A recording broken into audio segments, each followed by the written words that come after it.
Baik, assalamualaikum warahmatullahi wabarakatuh. Saya lanjutkan di part 2 karena tadi selesai di 15 menit.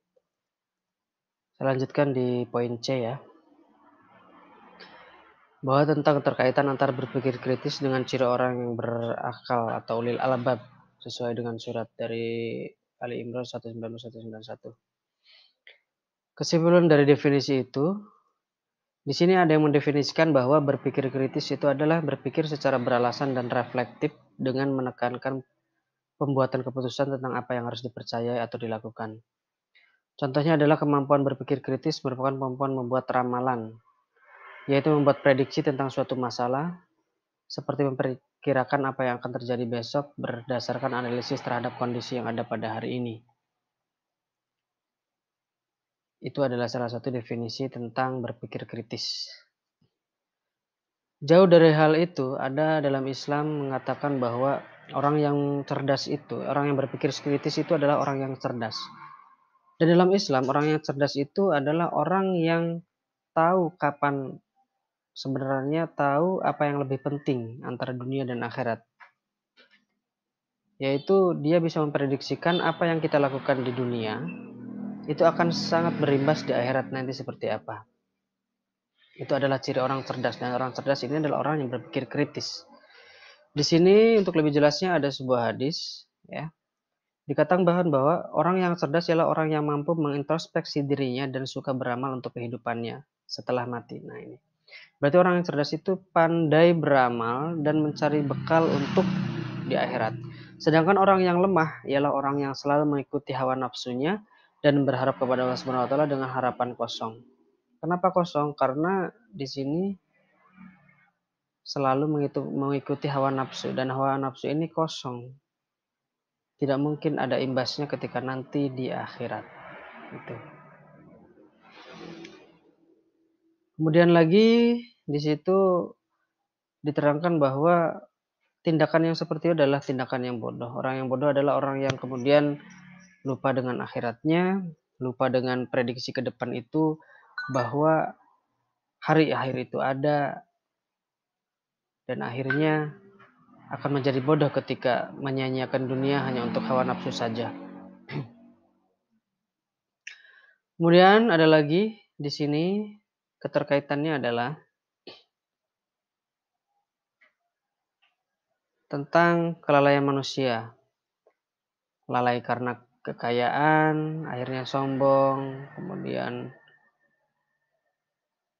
lalai dari merasa sehat, akhirnya dia lupa bahwa dia bisa tua, bisa mati juga.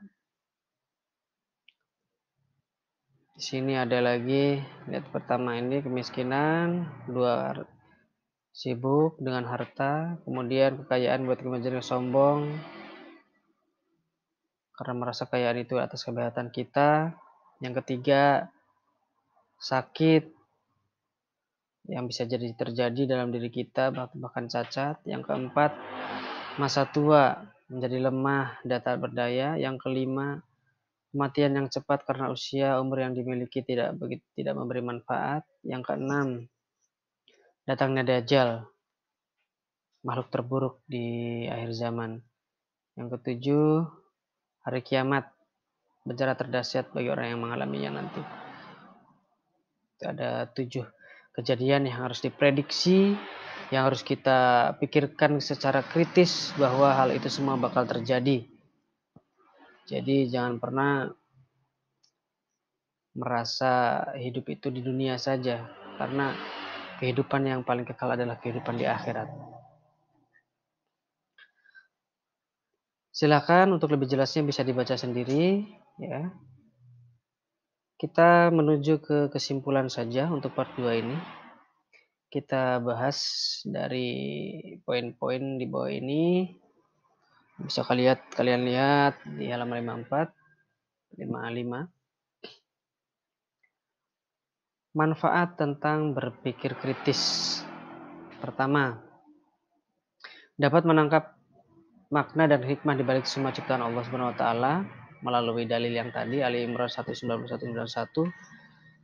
Di situ kita bisa menangkap makna hikmah dari setiap penciptaan Allah.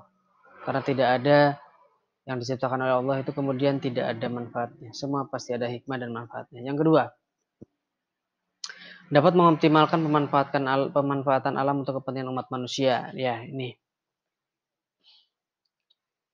Alam tidak untuk dieksploitasi, tapi alam bisa dimanfaatkan secukupnya untuk kepentingan umat manusia. Bukan berarti kita mengorbankan alam. Ini yang nomor dua. Yang ketiga, dapat mengambil inspirasi dari semua penciptaan Allah Subhanahu wa taala dalam mengembangkan ilmu pengetahuan dan teknologi.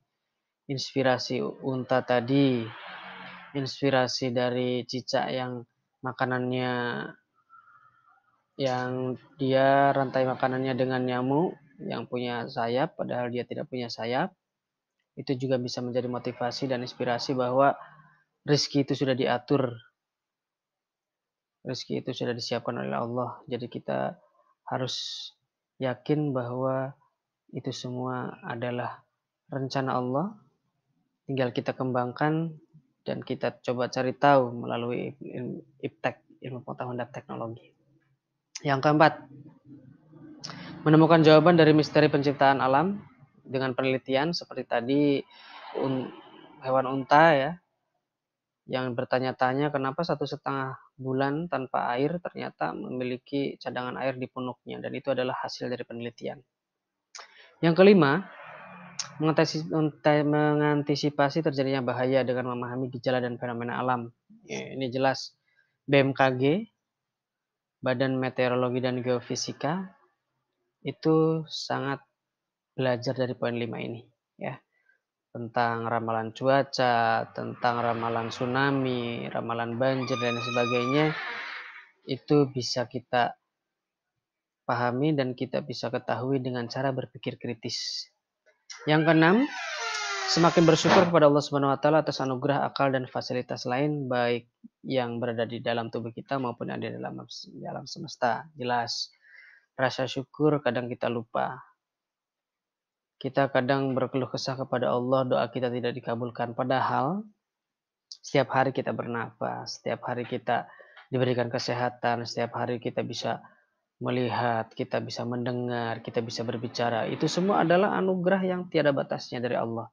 Dan kadang kita lupa bahwa itu adalah kebutuhan. Bukan hanya sekedar keinginan saja, tapi itu adalah kebutuhan. Yang ketujuh, semakin bertambah keyakinan tentang adanya hari pembalasan. Betul, karena tadi dibahas di atas. Ingat, pada ujungnya kita akan bertemu dengan hari pembalasan, hari akhir, hari di mana akhirat adalah dunia yang nyata, kekal abadi selamanya. Karena di dunia ini, di bumi ini hanya sementara. Yang kedelapan, semakin termotivasi untuk menjadi orang visioner. Ya, karena sudah berpikir kritis dan bisa memprediksi, meramal segala sesuatu melalui ilmu pengetahuan dan teknologi. Yang kesembilan, semakin bersemangat dalam mengumpulkan bekal untuk kehidupan di akhirat dengan meningkatkan amal soleh dan menekan atau meninggalkan kemaksiatan. Jelas. Semangat bertakwa untuk bekal kehidupan di akhirat, dan jelas tetap bertakwa, yaitu meninggalkan kemaksiatan. Selanjutnya ada 10 poin lagi. Di sini saya baca singkat saja ya. Perilaku yang lebih jelas. Perilaku terpuji yang konkret bisa dilakukan dalam kehidupan sehari-hari ketika telah mempelajari bab ini. Jadi mudah. Kalian bisa melakukan ini, berarti otomatis secara tidak langsung ilmu ini menjadi manfaat. Di ilmu ini menjadi manfaat karena bisa langsung dirasakan, langsung dilakukan, langsung dipraktekkan, langsung diamalkan oleh kalian semua.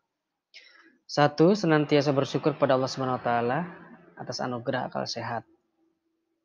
Karena kita diberikan akal sehat oleh Allah untuk berpikir. Yang kedua, senantiasa bersyukur kepada Allah Subhanahu wa taala atas anugerah alam semesta bagi manusia yang semuanya bisa kita kembangkan, yang semuanya kita bisa manfaatkan untuk apapun. Dari mulai A sampai Z kebutuhan kita di dunia ini. 3. Melakukan kajian-kajian terhadap ayat-ayat Al-Quran secara lebih mendalam bersama para pakar di bidang masing-masing. Ya. Karena mulai dari awal, bab 1, bab 2, bab 3, semuanya adalah sebuah penelitian, sebuah kajian-kajian yang ternyata di dalamnya adalah penuh dengan ilmu pengetahuan yang itu sudah diciptakan sejak bumi ini belum diciptakan. Itu Al-Quran. 4. Menjadikan ayat-ayat Al-Quran sebagai inspirasi dalam melakukan penelitian-penelitian ilmiah untuk mengungkap misteri penciptaan alam. Yo, sama dengan yang nomor 2. 5. Menjadikan ayat-ayat kauniyah alam semesta sebagai inspirasi dalam mengembangkan iptek. Bagus. 6. Mengoptimalkan pemanfaatan alam dengan ramah dan kepentingan umat manusia. Nih, tidak dieksploitasi. Tebang 1, tanam 1000. Nah, misalkan untuk pepohonan. 7. Membaca dan menganalisis gejala alam untuk mengatasi terjadinya bahaya. Ini langsung praktek BMKG. Misalkan mendung, yang mudah-mudah saja mendung biasanya terjadi hujan. Seperti itu. 8. Senantiasa berpikir jauh ke depan dan makin termotivasi untuk menjadi orang visioner, sama dengan poin di atas. 9. Senantiasa berupaya meningkatkan amal soleh dan menjauhi kemaksiatan sebagai tindak lanjut dari keyakinannya tentang adanya kehidupan kedua di akhirat dan sebagai perwujudan dari rasa syukur kepada Allah Subhanahu wa taala atas semua anugerahnya. Bertakwa ya. Poin 9. Poin terakhir 10. Terus memotivasi diri dan berpikir kritis dalam respon semua gejala dan fenomena alam yang terjadi. Berpikir kritis, setiap kejadian pasti Allah punya rencana, pasti ada ilmunya, pasti ada pernah disinggung di Al-Quran. Terus termotivasi untuk terus belajar tentang kalam Allah, tentang Al-Quran, yang di dalamnya ternyata banyak sekali kejadian-kejadian, banyak sekali fenomena-fenomena alam yang memang sudah diterangkan dalam Al-Quran. Itu yang terakhir. Baik, terima kasih. Sampai di sini pertemuan di part 2 atau di bab 3 ini. Nanti untuk tugas seperti biasa bisa dicek di assignment atau di tugas di Microsoft Teams. Terima kasih, mohon maaf bila ada kekurangan atau ada salah-salah kata. Wallahu muwaffiq ila aqwamit thoriq. Wassalamualaikum warahmatullahi wabarakatuh.